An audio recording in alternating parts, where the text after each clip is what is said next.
Hit TV అభిమాన ప్రేక్షకులకు స్వాగతం. ఇప్పుడు రేపు మే 4వ తారీఖున జరగనున్న దర్శకరత్న దాసనారాయణ గారి పుట్టినరోజు సందర్భంగా జరగనున్న డైరెక్టర్స్ డే సెలబ్రేషన్స్ కి సంబంధించి జరుగుతున్న ఏర్పాట్లలో ఒక క్రియాశీలక పాత్రని వహిస్తున్న అండ్ యాక్టివ్ రోల్ ప్లే చేస్తున్న కస్తూరి శ్రీనివాస్ గారు. ఈయన ఆల్రెడీ ఒక సినిమా డైరెక్ట్ చేయడం అయింది, బాపు గారి దగ్గర కూడా పనిచేశారు. అండ్ ముఖ్యంగా దాసనారాయణ గారితో కొండవీటి సింహాసనం అనే సినిమాలో కో ఆర్టిస్ట్ గా కలిసి పనిచేసిన అదృష్టం కూడా ఆయనకు ఉంది. కాబట్టి మీ తాలూకా ఆలోచనలు, అనుభవాలు ఏంటండి దాసనారాయణ గారి గురించి?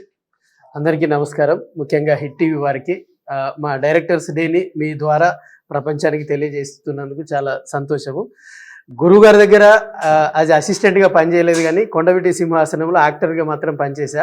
మేము అప్పుడప్పుడే ఇండస్ట్రీకి ఎంట్రీ కాకపోతే కొన్ని ఫిల్మ్స్కి మాత్రం వెళ్ళి అబ్జర్వ్ చేస్తూ ఉండేవాళ్ళం, లైక్ పరమవీర చక్ర అలాగా.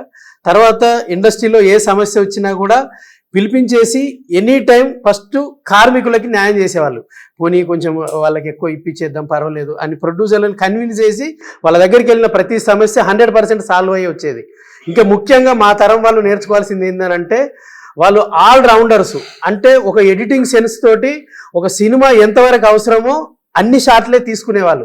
అందుకే వాళ్ళకి బడ్జెట్ పరంగా సంవత్సరానికి ఒక 10 సినిమాలు వచ్చాయి అని అంటే ఆ తరంలో ఎలాంటి సోషల్ మీడియా లేని టైంలో నిజంగా అలాంటి బ్లాక్ బస్టర్లు ఇచ్చారని అంటే వాళ్ళ దాంట్లో మేము ఒక 15-20% చేస్తే చాలు, వాళ్ళని మేము ఇన్స్పిరేషన్గా తీసుకొని. సో ఈ రోజుల్లో మనం ఒక 10 షాట్లు రిక్వైర్డ్ ఉంటే నిజంగా మనం 30 షాట్లు తీయాల్సి వస్తుంది. దానికి కారణం కూడా డిజిటలైజేషన్. సో ఆ పెద్ద ఆయన ఇచ్చిన భిక్షే 150 సినిమాలు అంటే మామూలు విషయం కాదు. మా ఎంతో మందికి ఆయన ఇన్స్పిరేషను. అండ్ చాలా మంది మాలాంటి వాళ్ళు ఆయన ఏకలవ్య శిష్యుల్లాగా ఫీల్ అవుతాము. సో ఒకప్పుడు మాత్రం ఇండస్ట్రీ పెద్ద అంటే దాసరి గారే, అదొక్కటి మాత్రం లోపించింది.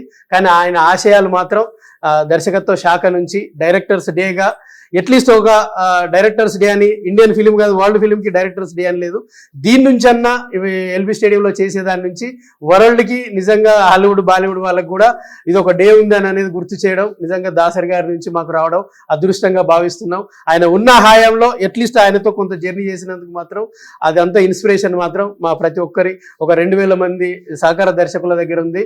నేను బాపు గారి దగ్గర చేశాను, బట్ మా బాపు గారిది శ్రీరామరాజ్యాన్ని కూడా తను వచ్చేసేసి ఆయన ప్రమోషన్ చేసేవాళ్ళు.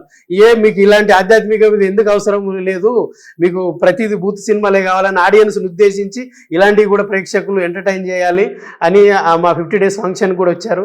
ప్రతిదానికి మేము ఆయన దగ్గరికి వెళ్ళి వచ్చినప్పుడు, ఫర్ ఎగ్జాంపుల్ కత్తి సినిమా ఇష్యూది స్టోరీ వచ్చినప్పుడు కూడా దగ్గరుండి రైటర్కి మనీ ఇప్పించిన ఘనత మాత్రం దాసరి గారిదే.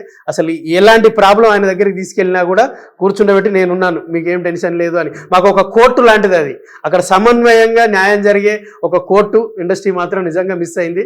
బట్ ఆయన ఆశయాలు మాత్రం అలాగే నెరవేరుకుంటూ ఈ దర్శకత్వ శాఖ నుంచి డైరెక్టర్స్ డేగా మేము సెలబ్రేషన్ చేసి ఆడియన్స్ అందరికీ ఒక మంచి ఎంటర్టైన్మెంట్ ఇవ్వాలనుకున్నాము. బుక్ మై షో ద్వారా చాలా మంది టికెట్స్ కూడా ఇప్పుడే తీసుకుంటున్నారు. ఒకే వేదికగా నిజంగా అంతమందిని దాసరి గారి పేరు మీద రావడం, డైరెక్టర్స్, యాక్టర్స్ ప్లస్ హీరోయిన్స్ కానీ టెక్నీషియన్స్ కానీ ఇండస్ట్రీ పెద్దలందరూ. దీనికి ఎస్పెషల్ ఏంటంటే మా డైరెక్టర్స్ సహకార దర్శకులందరి ఫ్యామిలీకి కూడా వివిఐపి పాసులు ఇచ్చారు. సో అదొకటి నిజంగా సహకార దర్శకులందరికీ సంతోషం. అదొకటి వెరీ నైస్ అండి. ఇది ఆయన చిన్న ప్రయాణం అయిన దాసనారాయణ గారితో, బట్ గుండె నిండా ఆయనకు సంబంధించిన అనుభూతులు దాచుకున్న ఆయన తాలూకా వ్యక్తీకరణ చాలా అందంగా ఉంది, ఆనందంగా ఉంది. థ్యాంక్ యూ వెరీ మచ్ అండి. Thank you.